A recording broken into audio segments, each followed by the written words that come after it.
Ang panawagan namin ay simple lang. Magtrabaho naman kayo!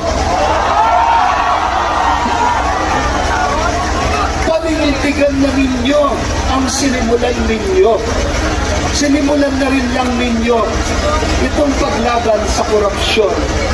Patunayan ninyo na lulubos-lubusin ninyo sa pamamagitan ng totoong transparent na investigasyon ng ICI na tunay na makahabol sa mga kurakot sa parang walang sinasanto. Saan man dalhin ng investigasyon? Saan man dalhin ang investigasyon ng mga ebidensya? Susunod lang tayo sa rule of law. Pero bigyan naman natin ng ngipin ng batas. Tila nais baluktutin ang batas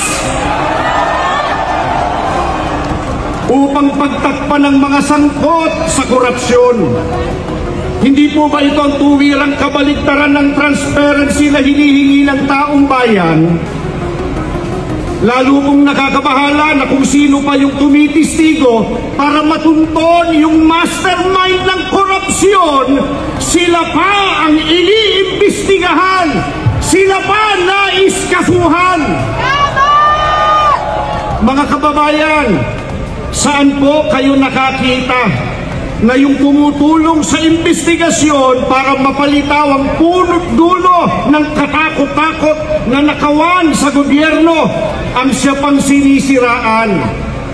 Hindi po ba masyado namang halata na concerted effort ang mga ito para taluktungan ng katotohanan at iligtas ang mga pinakanakinabang sa nakawan?